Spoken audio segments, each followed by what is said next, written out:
नमस्कार, मैं रवीश कुमार। जरा सा झूम लूं मैं। इस उदास दौर में ये ख्वाहिश कितनी मुश्किल और महंगी है, ये तब पता चलता है जब कोई देश कोविड-19 से लड़ रहा हो और उसे एक लंबे समय की लड़ाई के बाद काबू में पा लिया हो।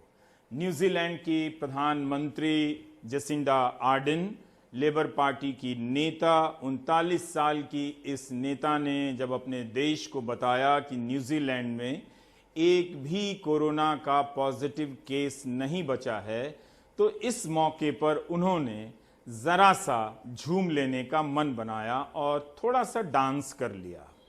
ये कामयाबी न्यूजीलैंड ने थाली बजाकर हासिल नहीं की, बल्कि अपनी योजनाओं को जमीन पर उतारा और जनता के साथ बेहतर संवाद कायम किया।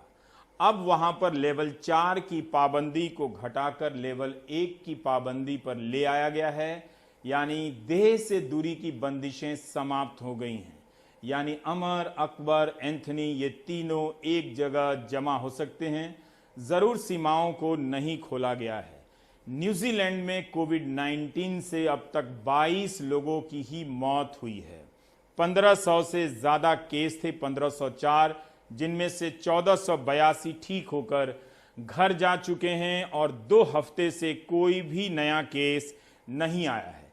8 जून की मध्य रात्रि को न्यूजीलैंड में ऐलान किया गया कि अब उनका देश लेवल 1 की बंदिशों पर, प्रतिबंधों पर पहुंचता है, यानी कि जनजीवन सामान्य किया जाता है। बसेस की वेट कर रहे हैं, लेकिन एक दूसरे में 2 मीटर की दूरी बना के रखी हुई है। तो अब न्यूजीलैंड ऐसा दिखने लगा है। जिंदगी पटरी पर फिर से दौड़ती हुई। नाइट क्लब पूरी तरह खुल गया है। रातें फिर से जवान होने लगी हैं। रेस्तरां में पाबंदियां हटा ली गई हैं। कॉन्टैक्ट ट्रेसिंग का सिस्टम इतना दुरुस्त हो चुका है कि सरकार को भी भरोसा है कि अगर कोई केस आ भी गया तो ढूंढ लिया जाएगा कि किस किस से आया है। 6 जून को न्यूजीलैंड कोरोना फ्री हो चुका है।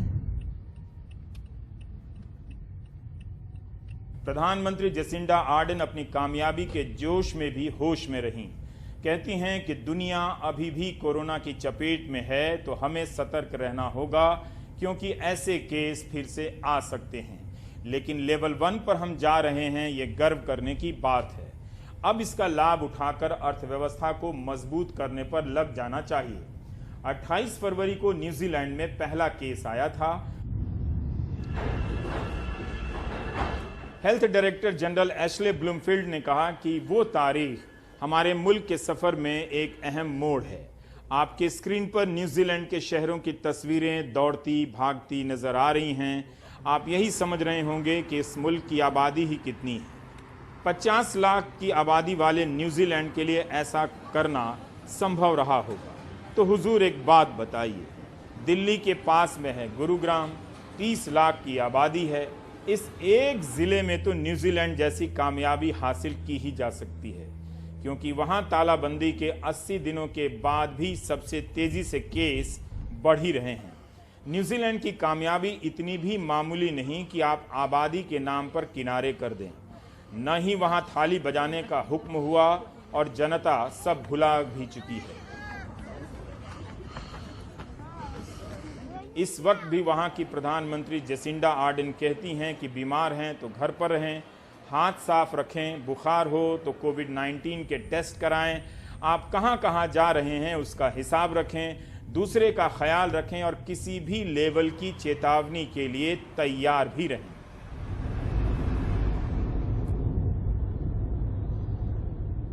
न्यूजीलैंड में फर्स्ट ऑफ ऑल लोगों ने बहुत साथ दिया। लोगों ने हर एक रूल जो गवर्नमेंट ने बताए थे वो सारे रूल्स फॉलो करे। जैसे जैसे लेवल नीचे आता गया, लोग तभी घरों से बाहर निकलने लगे और ज़्यादा से ज़्यादा इन्होंने सोशल डिस्टेंसिंग मेंटेन करी है। एंड उसके बाद मोस्टली लोग वर्क फ्रॉम होम ही कर रहे थे। यहाँ पे मोस्टली सारी कंपनीज़, IT कंपनीज़ जो भी हैं वो सारी वर्क फ्रॉम होम ही कर रहे थे। एंड आफ्टर दैट जो भी फंक्शंस हैं, फ्यूनरल्स हैं, मैरिजेस हैं, रिलीजियस फंक्शंस हैं, वो सारे लिमिट में थे, बट अब जैसे ही इस लास्ट मंडे से लेवल 1 आ चुका है तो अब सोशल डिस्टेंसिंग बिल्कुल नहीं है। गवर्नमेंट ने एक सब्सिडी पैकेज 2 भी अनाउंस किया है अभी फिलहाल। अगर बिजनेस कोई 40% डाउन जा रहा है उसकी जो इनकम है लास्ट ईयर के कंपैरिजन, तो उसको गवर्नमेंट की सब्सिडी अभी 8 वीक एक्सटेंडेड सब्सिडी तो के लिए एलिजिबल हो जाएंगे। न्यूजीलैंड ने कोविड-19 के प्रसार पर शुरू से ही अपनी पकड़ को बनाए रखा। 28 फरवरी से 15 मार्च तक यहां मात्र 8 केस आए। 22 मई तक कुल संक्रमण की संख्या 1504 हो गई और उसके बाद रफ्तार थमने लगी। 30 मई तक एक्टिव केस 1 हो गया, सिर्फ 1। 8 जून को एक्टिव केस की संख्या 0, जब आखिरी मरीज ठीक होकर घर चला गया। 22 मई के बाद न्यूजीलैंड में केस बढ़ा ही नहीं, यानी एक भी केस नहीं आया है। 28 मई को अंतिम बार वहां पर एक शख्स की मौत हुई।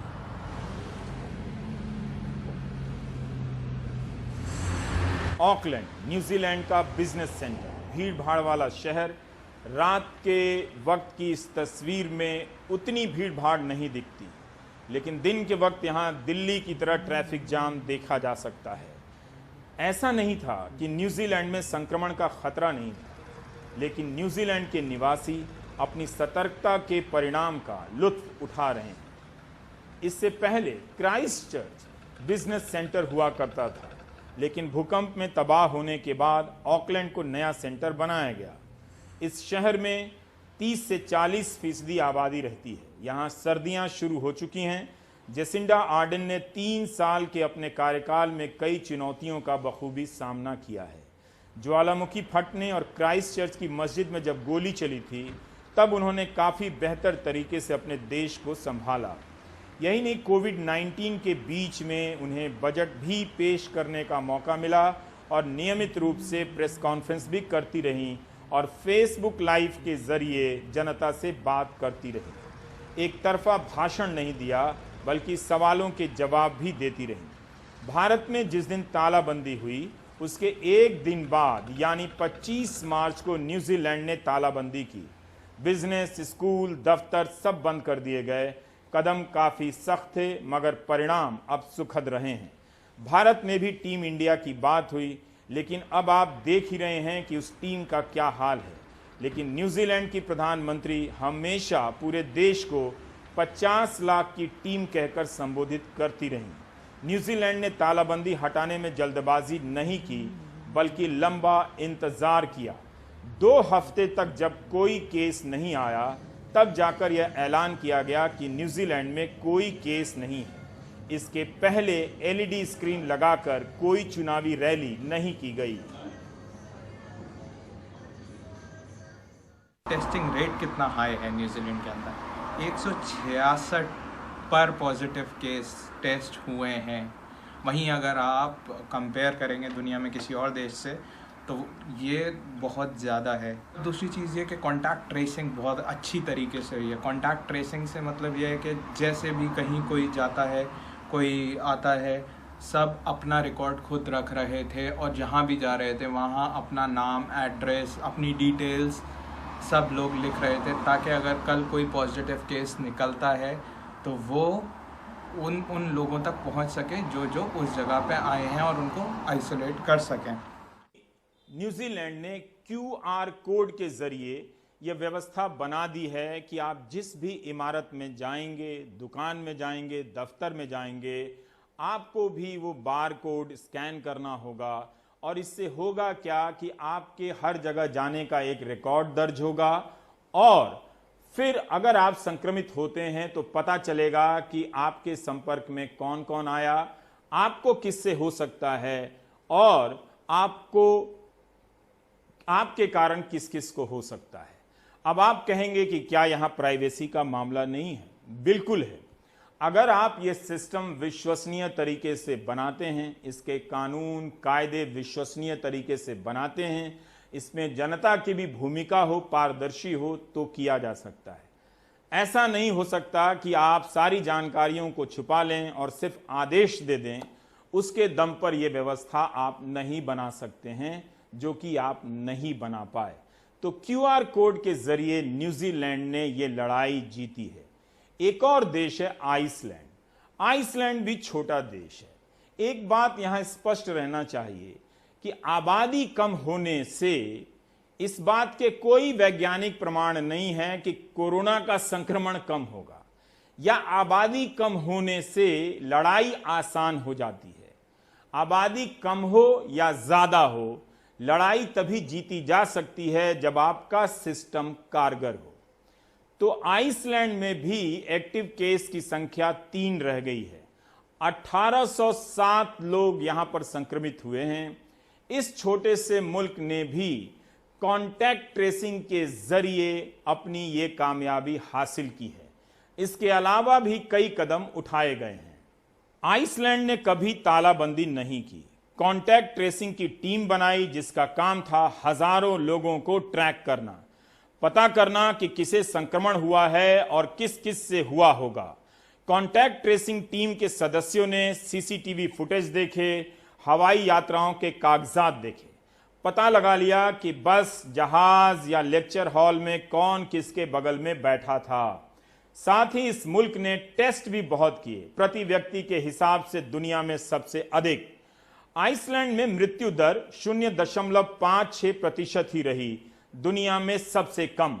आइसलैंड पर्यटन पर निर्भर रहने वाला देश है, इसलिए इसकी सीमाएं खोल दी गई हैं। पर्यटकों से कहा गया है कि वो कोविड-19 का टेस्ट करा सकते हैं या फिर 2 हफ्ते क्वारंटीन का विकल्प चुन सकते हैं। अब आते हैं वियतनाम पर। दक्षिण पूर्व एशिया का यह पहला देश है जिसने 22 अप्रैल से ही अपने प्रतिबंधों में रियायत देने की प्रक्रिया शुरू कर दी थी। 40 दिनों से यहां एक भी केस नहीं आया है। वियतनाम में कम्युनिस्ट शासन है, इसलिए यहां की सरकार और उसके डेटा को लेकर गंभीर सवाल भी उठते हैं, उसकी विश्वसनीयता पर। यहां पत्रकारों का दमन भी होता है और लोकतंत्र के लिए आवाज उठाने वाले गिरफ्तार भी किए जाते हैं। इसके बावजूद वियतनाम में जो कोविड-19 की लड़ाई लड़ी गई है, उसकी तारीफ हो रही है। 10 करोड़ आबादी है, कुल 32 केस हैं, एक भी लोगों की मौत नहीं हुई है, एक भी व्यक्ति कोविड-19 से नहीं मरा है। क्या यह बात आपके भीतर जिज्ञासा पैदा नहीं करती है कि 10 करोड़ की आबादी वाला मुल्क ऐसा क्या कर रहा था, ऐसा क्या कर रहा है जिसके कारण कोविड-19 वहां भारत की तरह नहीं फैलता है, चीन की तरह नहीं फैलता है, या फिर अमेरिका की तरह नहीं फैलता है और एक व्यक्ति की भी मौत नहीं होती है।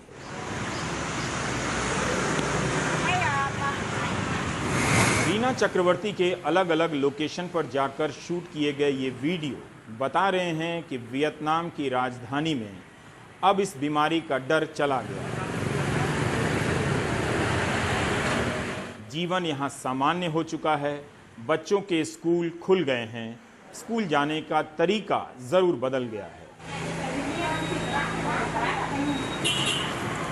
सिनेमा, बार, रेस्तरां सब खुल चुके हैं।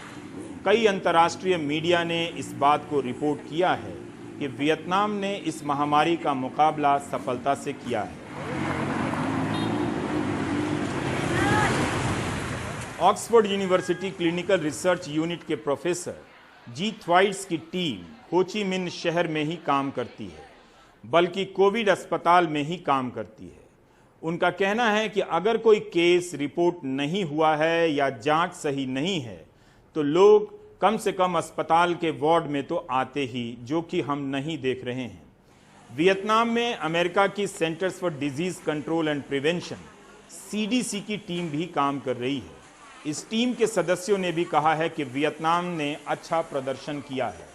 CDC की टीम ने भी 20,000 टेस्ट किए हैं, जिसके नतीजे बताते हैं कि सरकार के डेटा से अलग नहीं है। आबादी के लिहाज से वियतनाम एक बड़ा देश है। यहाँ के शहरों में भीड़ भाड़ रहती है। आर्थिक हैसियत के हिसाब से आबादी के बड़े हिस्से की प्रोफाइल भारत से मिलती जुलती है। सामान्य आमदनी वाला देश है। अस्पतालों का सिस्टम कमजोर है। वियतनाम में 10,000 लोगों पर मात्र 8 डॉक्टर हैं, तब भी यहां पर एक व्यक्ति की मौत नहीं हुई। वियतनाम टेक्नोलॉजी के लिए भी नहीं जाना जाता है। उम्मीद है आपको रीना चक्रवर्ती के भेजे गए इस वीडियो से वहां के जनजीवन की झलक भी मिल रही होगी। वियतनाम युद्ध के समय की कुछ ऐतिहासिक इमारतें भी हैं इस वीडियो में, लेकिन उनके बारे में बताने का अभी वक्त नहीं है। इसके बाद भी वियतनाम ने कोरोना को काबू कैसे किया। पहला केस 23 जनवरी को आया चीन के वुहान से ही। उसी समय वहां की सरकार एक्शन में आ गई। उस दिन वियतनाम और वुहान के बीच की सारी उड़ानें रद्द कर दी गईं, सीमाएं सील कर दी गईं। 26 जनवरी को आपदा से लड़ने के लिए नेशनल स्टीयरिंग कमेटी बना दी गई उप प्रधानमंत्री के नेतृत्व में। 26 जनवरी को ही विश्व स्वास्थ्य संगठन ने हेल्थ इमरजेंसी की सबसे बड़ी चेतावनी जारी कर दी। इससे बड़ी चेतावनी WHO के पास नहीं थी, लेकिन नेता आपको इस तारीख की याद नहीं दिलाते। इसके एक हफ्ते बाद यानी 30 जनवरी को चीन से आने वाली सारी उड़ानें रद्द कर दी गईं। 30 जनवरी को ही केरल में वुहान से पहला केस आया था। इसके 13 दिन बाद यानी भारत सरकार कह रही थी कि कोरोना से इमरजेंसी जैसी हालत नहीं है, तब भारत में 81 केस हो चुके थे। भारत सरकार अहमदाबाद में ट्रंपागमन की तैयारी में लगी थी और भारत का मीडिया चरणों में लौटकर वाहवाही में। वियतनाम ने 1 फरवरी को ही राष्ट्रीय आपदा घोषित कर दिया, यानी पहला केस आने के 7 दिनों के भीतर ये सब हो गया। भारत में पहला केस 30 जनवरी को आता है और 24 फरवरी को ट्रंप की रैली से खुद को विश्व विजेता के रूप में कवरेज करवाया जाता है। उन तस्वीरों का कूटनीति में अब क्या महत्व रह गया है, आप कोरोना के बाद अलग से बहस कर सकते हैं। वियतनाम कोई बहुत अमीर देश नहीं है, लेकिन 10 करोड़ की आबादी वाले इस देश ने कोरोना को काबू में पाने की यह लड़ाई मानव संसाधन और कॉन्टैक्ट ट्रेसिंग के जरिए जीती है। आपने न्यूजीलैंड और आइसलैंड के बारे में भी सुना कॉन्टैक्ट ट्रेसिंग, वियतनाम के बारे में भी आप सुनिए कॉन्टैक्ट ट्रेसिंग। सरकार के खर्चे पर यहां 80,000 से अधिक लोग क्वारंटीन किए गए। यूनिवर्सिटी के डॉर्मेट्री और सेना के बैरक ले लिए गए और वहां पर लोगों को क्वारंटीन में रखा गया। सारी व्यवस्थाएं करने के बाद बहुत देर के बाद वियतनाम ने 1 अप्रैल को आंशिक तालाबंदी की घोषणा की और 22 अप्रैल से ढील भी दी जाने लगी, यानी तालाबंदी वो भी आंशिक रूप से सिर्फ 22 दिनों तक ही इस देश में रहती है। पहले चरण में ही, उससे पहले ही इतने सख्त कदम उठाए गए, उन्हें जमीन पर इस तरह से लागू कर दिया गया कि केस की संख्या रुकती चली गई। 23 जनवरी से 13 फरवरी तक वियतनाम में सिर्फ 16 केस थे, सिर्फ 16। जरूर मार्च में दूसरा झोंका आता है और केस की संख्या तेजी से बढ़ने लगती है, लेकिन इस बीमारी को लड़ते वक्त वियतनाम ने उसी प्रकार के आर्थिक झटके खाए जैसे भारत ने खाए। 1 करोड़ लोग वहां बेरोजगार हो गए, 50 लाख लोगों की नौकरियां चली गईं। सरकारी मीडिया ने ही ये बात कही है कि 5 साल में इतनी बुरी हालत बेरोजगारी की कभी नहीं रही। भारत में सरकारी तो छोड़िए, प्राइवेट मीडिया भी बेरोजगारी की बात करने से कांपते हैं, कोई बात ही नहीं करना चाहता है। वियतनाम ने भी अपने नागरिकों को, गरीब नागरिकों को $76 प्रति व्यक्ति के हिसाब से पैसे दिए और ATM राइस की व्यवस्था की ताकि कोई भूखा ना रहे। इस तरह की व्यवस्था की गई है। अब वहां पर जो पिछले साल GDP 7% थी, वो अब उसका अनुमान IMF के हिसाब से 2.7% ही रहने के अंदेशे हैं। तो वियतनाम ने ये लड़ाई का मोर्चा ठीक ठीक समझा। पहला मोर्चा था कि सही तरीके से कॉन्टैक्ट ट्रेसिंग की व्यवस्था करना ताकि लोग ज्यादा से ज्यादा संक्रमित ना हों और उन्हें क्वारंटीन किया जा सके, इसको फैलने से रोका जा सके। दूसरा तरीका था कि आप प्रतिबंधों को लागू करें ताकि कहीं भीड़ ना जमा हो, और तीसरा तरीका था प्रचार। ऐसी बात नहीं है कि कोरोना को लेकर भारत में जागरूकता के गीत कम बने हैं, बहुत अच्छे अच्छे गीत भारत में भी बने हैं, लेकिन हम सिर्फ गीत बनाने में ही रह गए, ताली बजाने में ही रह गए। अगर आप टिकटॉक पर जाकर देखें तो पता चलेगा कि हमारी उस जागरूकता का क्या हुआ। ज्यादातर प्रतिभाशाली नौजवान लोग अब कोरोना बीमारी को लेकर एक्टिंग करने लगे हैं, उसे मजाक में बदल चुके हैं। इससे पता चलता है कि अब वो इस बीमारी को किस रूप में देख रहे हैं। उनके लिए ये बीमारी या जो तालाबंदी हुई है सिर्फ नौटंकी का या गैर जिम्मेदार होने का एक मौका है। मैंने उनके कई वीडियो देखे हैं और इस तरह से पढ़ा है। अब मैं आपको बताना चाहता हूं कि इन्हीं सब चुटकुलों से, लतीफों से, गो कोरोना गो टाइप से करने से क्या हुआ कि हमारा ध्यान हट गया। जमात का टॉपिक दिया गया, मरकज का टॉपिक दिया गया और उससे व्यवस्थाएं या लोग निश्चिंत हो गए कि इन्हीं की वजह से फैल रहा है। इस सांप्रदायिक पुड़िया के कारण बहुत बड़ा नुकसान हो गया। अब आप बताइए कि 2.5 लाख या 2,70,000 से जो अधिक संख्या है वो किसकी वजह से फैला है। तो आपको वो सांप्रदायिक पुड़िया दे दी गई और लोगों का ध्यान वहां से हट गया है। लेकिन इस बीच आप देखिए कि संख्या बढ़ गई है, लेकिन जो साधन संपन्न लोग हैं, परेशानी अब उन तक पहुंचने लगी है। उन्हें अब तक लगता था कि उनके पास पैसा है, संपर्क है, तो अपना इंतजाम कर लेंगे।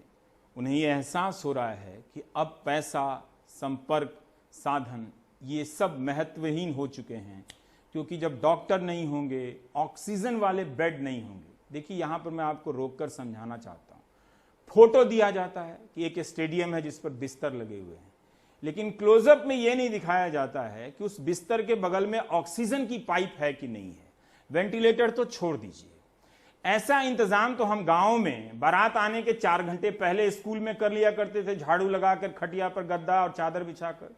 यह इंतजाम इस देश में दिखाया जा रहा है। तो जागरूकता का यह स्तर है। आप अच्छी तरह से जानते हैं कि कोविड-19 के संक्रमण होने पर सांस की तकलीफ होती है और उसकी पूर्ति के लिए ऑक्सीजन की सप्लाई जरूरी होती है। तो अगली बार से स्टेडियम में बिस्तर बना देंगे, ट्रेन में बिस्तर बना देंगे, ऐसे फोटो प्रोपेगेंडा मटेरियल को देखते समय हिंदी में कम से कम इस बात को ध्यान में रखें कि उसमें ऑक्सीजन पाइप है कि नहीं है। चाहे साधन संपन्न हो, चाहे साधन विहीन हो, दोनों की ही जिंदगी कीमती है और दोनों की ही भूमिका इस देश को, इस समाज को बनाने में है। वो भी अगर इस तरह की मुसीबतों से गुजर रहा है तो पता चलता है कि साधन विहीन के साथ क्या हो रहा होगा। वित्त मंत्रालय की एक वरिष्ठ अधिकारी ने फेसबुक पोस्ट पर लिखा है अपनी व्यथा, अपना अनुभव। उसे मैं आपके सामने पेश करना चाहता हूं।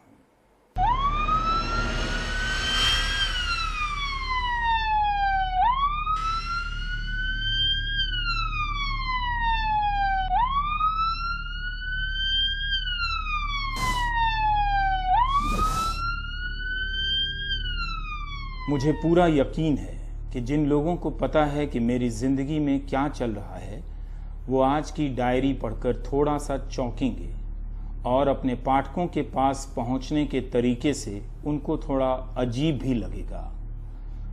आज मैं अपनी पॉजिटिविटी या अपनी लड़ने की क्षमता का महिमा मंडन नहीं करने जा रही हूं, बल्कि आज मैं अपने पिछले 24 घंटों के अनुभवों के बारे में लिखने जा रही हूं। जैसा कि आप सबको पता होगा कि 29 मई को मैं और मेरे पति कोविड पॉजिटिव पाए गए।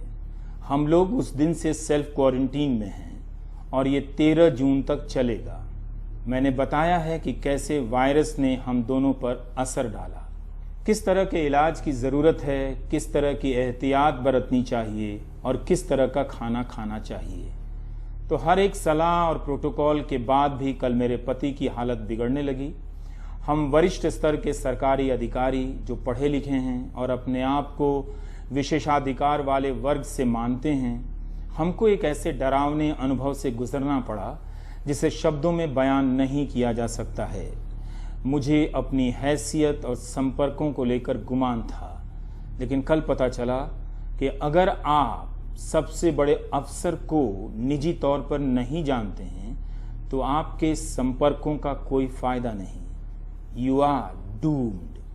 मैं अपने पति को सांस लेने में कुछ समस्या और दूसरी वजहों से पूसा रोड पर BLK सुपर स्पेशलिटी अस्पताल लेकर गई, जो मेरे घर के काफी करीब है। मैंने 102 से एम्बुलेंस को बुलाया। मैं कहना चाहूंगी कि सरकार की ये एम्बुलेंस सेवा शानदार है।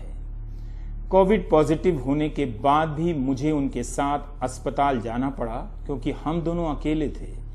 मैंने अस्पताल के डॉक्टरों को अपनी हालत बताई, लेकिन वो कोई मदद कर सकने में समर्थ नहीं थे।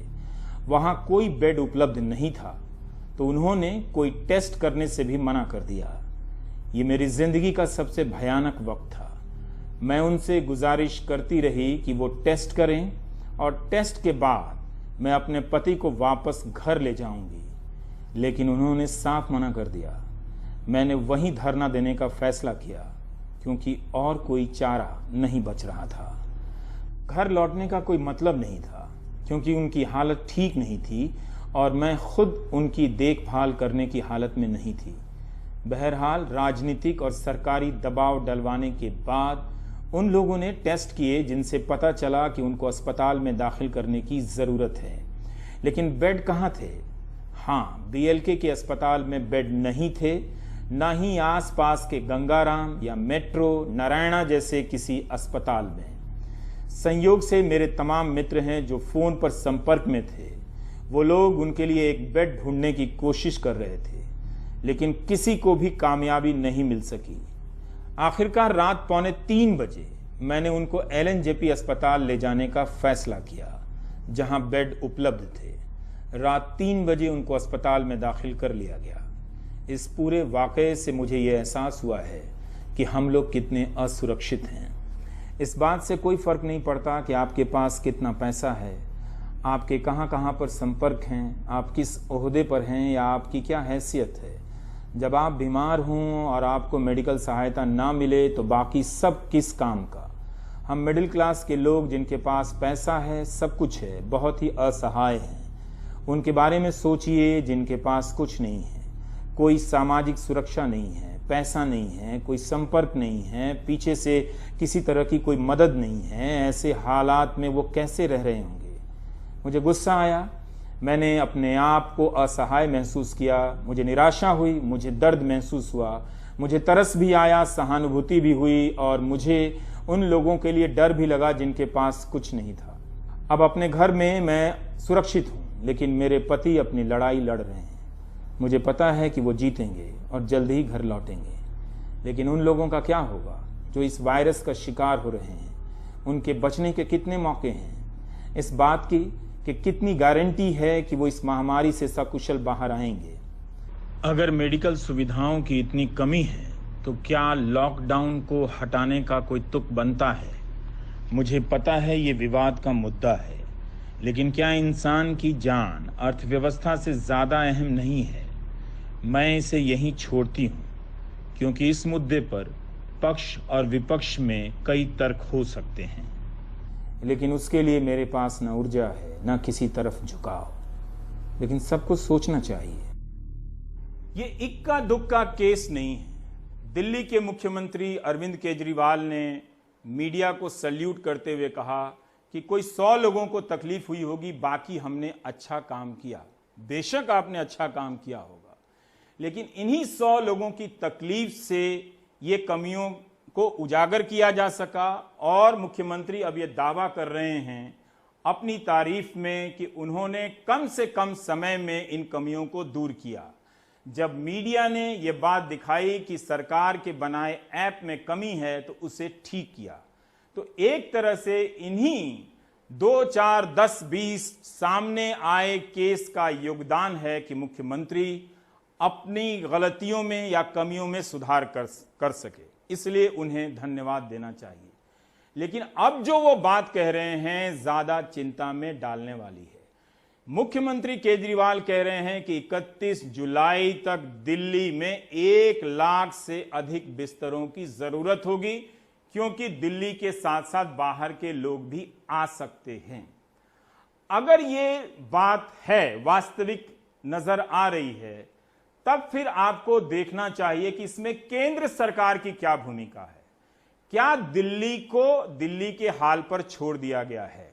जब सरकार को परेशान करना होता है तो केंद्र को अपनी रजिस्टर में, अपनी किताब में कई तरह के अधिकार नजर आ जाते हैं। जब दिल्ली को 1 लाख से अधिक बिस्तरों की जरूरत है तो सवाल अरविंद केजरीवाल के साथ साथ डॉक्टर हर्षवर्धन से भी पूछना चाहिए कि केंद्र के तहत के जो अस्पताल हैं, उन अस्पतालों की क्या भूमिका होने जा रही है। क्या सब कुछ या सारा इंतजाम केजरीवाल की सरकार पर छोड़ दिया जाएगा? जितने बेड्स हमें दिल्ली के लोगों के लिए चाहिए, उतने ही बेड हमें दिल्ली से बाहर से आने वाले मरीजों के लिए, हमारे भाई बहनों के लिए चाहिए होंगे। तो 15 जुलाई को दिल्ली के वालों के लिए 33,000 बेड चाहिए, तो सारे मिला के बाहर वाले भी अगर मिलाएंगे तो 65,000 बेड्स की जरूरत पड़ेगी। और 31 जुलाई को 80,000 बेड अगर दिल्ली वालों के लिए चाहिए तो लगभग 1.5 लाख टोटल बेड्स की जरूरत पड़ेगी। बहुत ज़्यादा बड़ी चुनौती है, आसान काम नहीं है, लेकिन इतना मैं कह सकता हूं कि हम पूरी कोशिश करेंगे, तन मन धन जो बन सकेगा। ये हमारी जिम्मेदारी भी है और ये सेवा का काम है। मैं खुद निकलूंगा कल से, परसों से। ब्रेक के बाद भी प्राइम टाइम जारी रहेगा।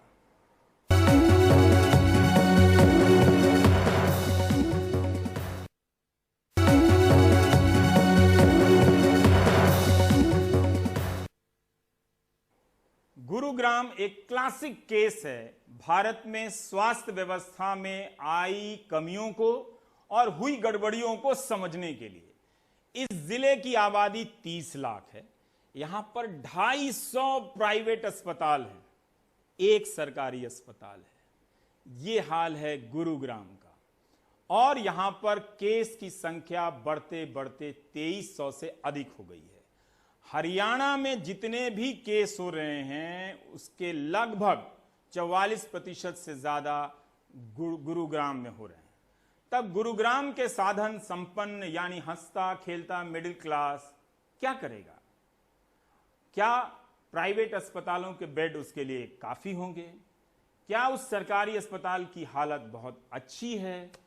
तो इन सब सवालों के साथ मुकेश सिंह सेंगर गुरुग्राम गए और हालात का जायजा लिया।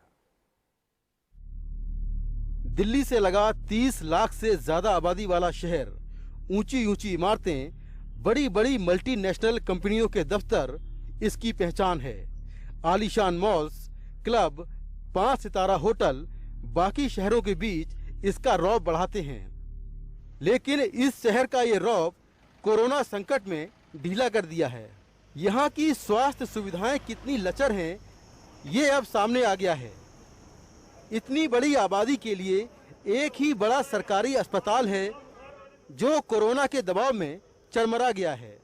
यहाँ पर एक हॉस्पिटल, सिर्फ एक हॉस्पिटल था पहले, वो हॉस्पिटल बंद हो चुका है। अब दूसरा एक हॉस्पिटल है गवर्नमेंट का, ESI हॉस्पिटल। उसके बाद कोई भी फैसिलिटी नहीं है, ना वहाँ पर सफाई की फैसिलिटी है, ना वहाँ प्रॉपर डॉक्टर्स हैं, ना वहाँ प्रॉपर नर्सिज हैं। तो गुड़गांव में मैक्सिमम प्राइवेट हॉस्पिटल हैं। उन प्राइवेट हॉस्पिटल में मना कर दिया है कोई भी कोविड का पेशेंट नहीं लिया जाएगा। अगर कोई पेशेंट अगर दूसरे से हार्ट की बीमारी है या कोई और बीमारी अगर उसको लिया जाता है तो सबसे पहले कहते हैं जी कोरोना का टेस्ट करवाइए। ये एक रेजिडेंट के साथ ये भी एक किस्म से पूरी तरह जाती है। अगर वो आदमी की दूसरी बीमारी से तो पहले कोरोना टेस्ट करवाते हैं। तो गवर्नमेंट की तरफ से अभी जब से ये केसेस आए हैं, लगभग 9 दिन से 200 से ऊपर केस आए हैं, गवर्नमेंट का पूरा तंत्र पूरी तरह कोलैप्स हो चुका है। और यहाँ लोग सिर्फ प्राइवेट सिस्टम के भरोसे रह गए हैं और प्राइवेट सिस्टम ने सिर्फ यहाँ लूट मचा रखी है। गुरुग्राम के इस इकलौते सिविल अस्पताल का हाल आप खुद अपनी आंखों से देख लीजिए।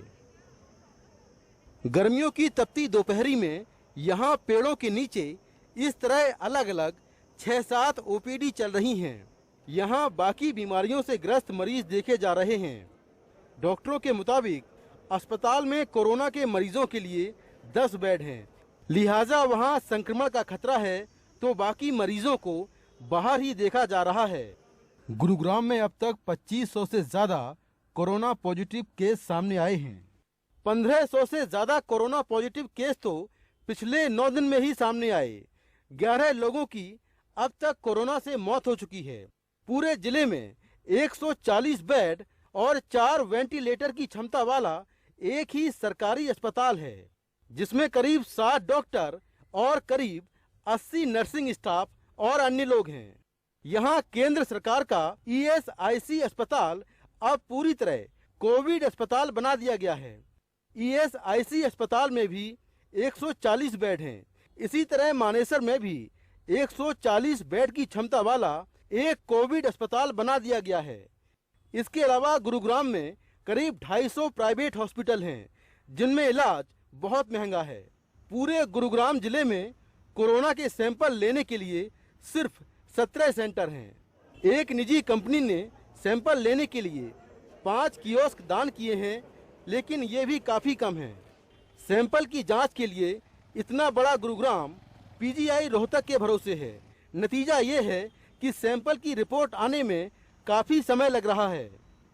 मंगलवार तक पूरे हरियाणा में कोरोना की जांच के 5000 नतीजे नहीं आए थे। नंबर ऑफ बेड्स की अवेलेबिलिटी कंफर्टेबल है, और चाहे हमारे प्रॉपर सिविल हॉस्पिटल की बात हो या फिर एड ऑन फैसिलिटीज़ जितनी भी हमने एडिशनल क्रिएट करी हैं, isolation facilities, even hotel rooms जो एज आइसोलेशन फैसिलिटी सेटअप करी हैं। So with joint efforts I think adequate number of beds हमारे पास हमेशा रहेंगे। लॉकडाउन को जो खोला गया है वो इतना जल्दी और इतना ज़्यादा खोल दिया गया है कि लोगों ने सड़कों के ऊपर इधर उधर बहुत ज़्यादा भीड़ जमा करनी चालू कर दी है। एक समस्या ये है कि अंडर टेस्टिंग है। देखिए, ICMR की गाइडलाइंस पहले कुछ थी, आज बदल गई हैं। जब गाइडलाइंस इतनी तेजी से चेंज होती हैं तो टेस्टिंग जो है वो पूरी तरह से नहीं हो पा रही है। सबसे ज़्यादा जो प्रॉब्लम ये है कि एक तो सिर्फ सरकारी हॉस्पिटल एक ही है जिसमें 1 या 2 वेंटिलेटर की सुविधा होगी, मेरे ख्याल में तो वो भी नहीं है। जो प्राइवेट हॉस्पिटल्स हैं, जो बड़े हॉस्पिटल्स हैं जैसे मेदांता, आर्टेमिस वगैरह, उनमें अच्छी वेंटिलेटर की सुविधाएं हैं, परंतु देखिए हर आदमी जाकर प्राइवेट के अंदर इलाज नहीं करा सकता। इसका इलाज काफी कॉस्टली है, लगभग 2.5 से 3 लाख रुपए तक का खर्चा आ जाता है। कोरोना संक्रमण के लिए दिल्ली को जिम्मेदार मानते हुए कई बार गुरुग्राम की सीमाओं को सील किया गया, लेकिन मामले कम होने की बजाय बढ़ते चले गए। अब तो बाजार भी खुल गए हैं। सोशल डिस्टेंसिंग का कई जगह पालन नहीं हो रहा है। साफ है, आने वाले दिनों में IT हब गुरुग्राम की मुश्किलें बढ़ने वाली हैं। सपनों के शहर गुरुग्राम में सब कुछ है, लेकिन सरकारी अस्पताल महज एक है। ऐसे में कोरोना ही नहीं बल्कि बाकी बीमारियों से जुड़े लोग भी इलाज के लिए दर दर भटक रहे हैं या फिर प्राइवेट अस्पतालों के चक्कर काट रहे हैं। गुरुग्राम से कैमरामैन गोपाल सिंह के साथ मैं मुकेश सिंह, NDTV इंडिया।